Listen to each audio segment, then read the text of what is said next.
Let's just take in the majesty of this car first of all. Look, it's a CDX, it's a posh one. It is the estate. It's the 2.2 petrol. I have driven one of these, but it was a V6 auto. I think this is going to be quite different. Let's go and have a look inside. Oh yeah, well posh. Look, wood everywhere. Timber, 5-speed gearbox. Right, so if we can start the engine.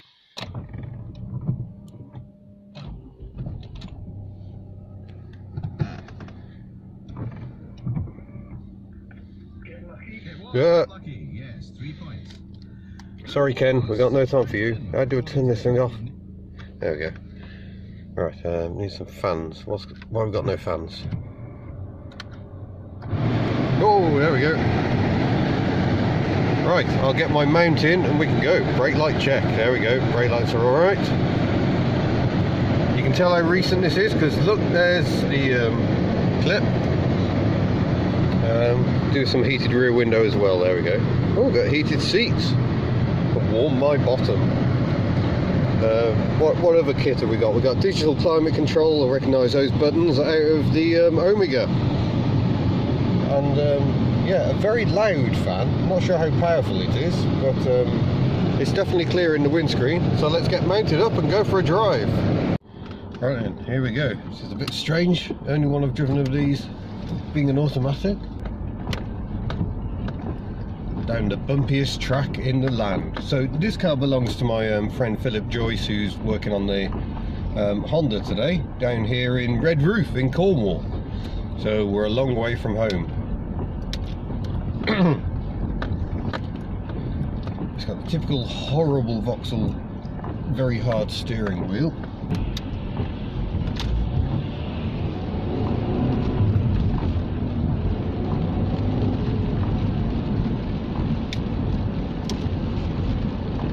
So yeah, first impressions, it feels quite a lot like a Vauxhall. It feels like a snugger version of the Omega that I owned last year. I quite like this driving position. This is actually quite nice. I mean, it's typical Vauxhall seats. These seats are absolutely rock hard, but quite comfortable nonetheless, I think, possibly. Right. National speed limit. Oh yeah, not very much torque there.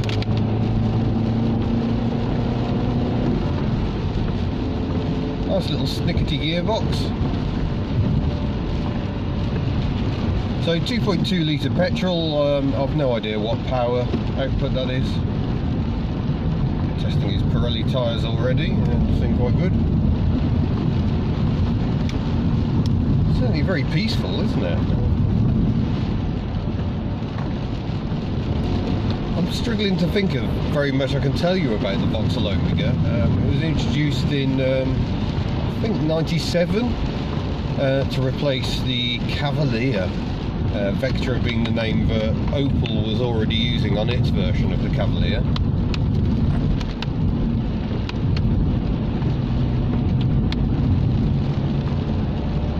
And when these came out, I think they were seen as a bit dreary really. The Mark III Cavalier had made such an impact with its swooping shape when it was launched in 1988, but yeah, when they replaced it with this, I don't think people were all that impressed. Brakes don't inspire the most confidence, but they're not bad. Feels a lot tighter handling wise than my Honda, but that's not difficult. Everything feels better than my Honda. Feels much better for bombing around Cornish roads than the Honda, that's for sure.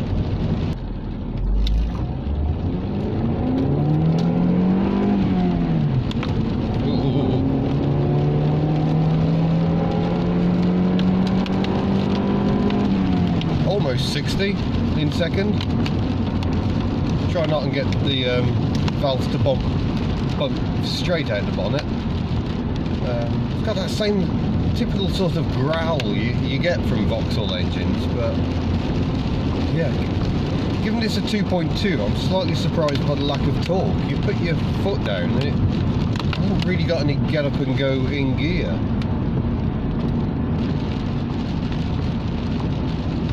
Also, it feels very, very compact. The windscreen feels very close to my head. You do feel it slightly hemmed in. still, this is nice enough as courtesy cars go. This is definitely one of the better ones I've ever had.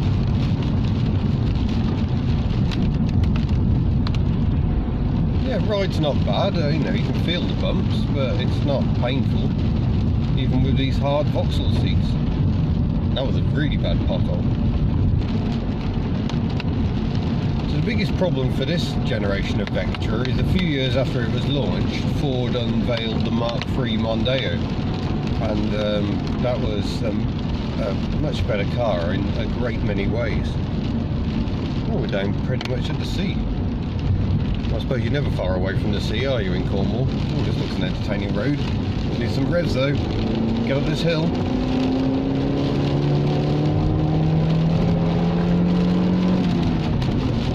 Oh, I've got to get better at those gear changes. It's not a very forgiving clutch. I don't know if the engine mountings are a bit tired or if I'm just rubbish.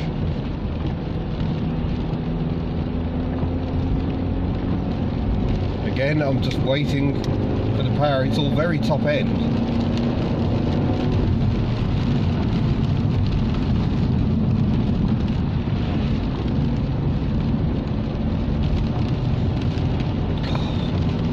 Yeah. I mean, I don't think the Vectra is even that much weight to cart around, but it really struggles with torque below 3,000 revs. There just isn't any.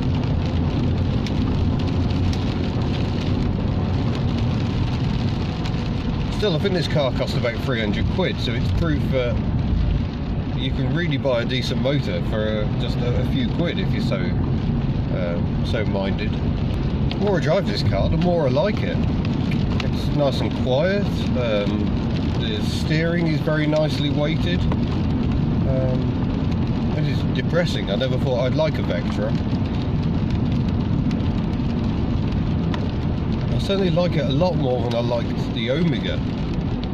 The Omega just felt big and wobbly and barge-like in mostly bad ways.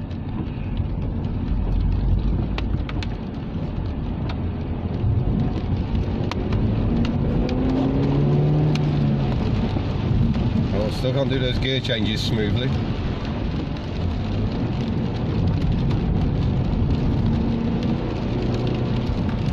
Shouldn't be able to have this much fun in a 300 quid Vauxhall, surely.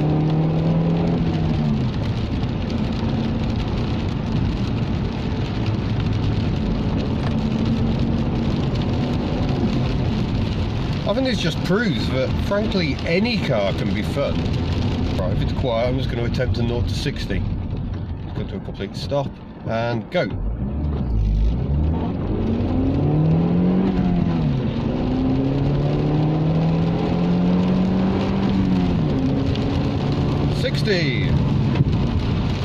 It's annoying, you just have to change gear to get to 60 mile an hour. It won't do it in second. It's not far off. Apparently economy isn't brilliant, even when it's not being driven by me. It'll only do 28 to the gallon around here, so that's not great, considering I can probably get that out of my Lexus. Well, that's quite surprising back here. It's a bit windswept and interesting out there, but plenty of leg room. My feet go under the seat in front quite nicely as well. Not doing too badly for headroom, probably better because the estate has this raised roof, so there's plenty of headroom, very comfortable. Centre armrest, but I've got a child seat in here as well. Not the best. Load cover in the back there.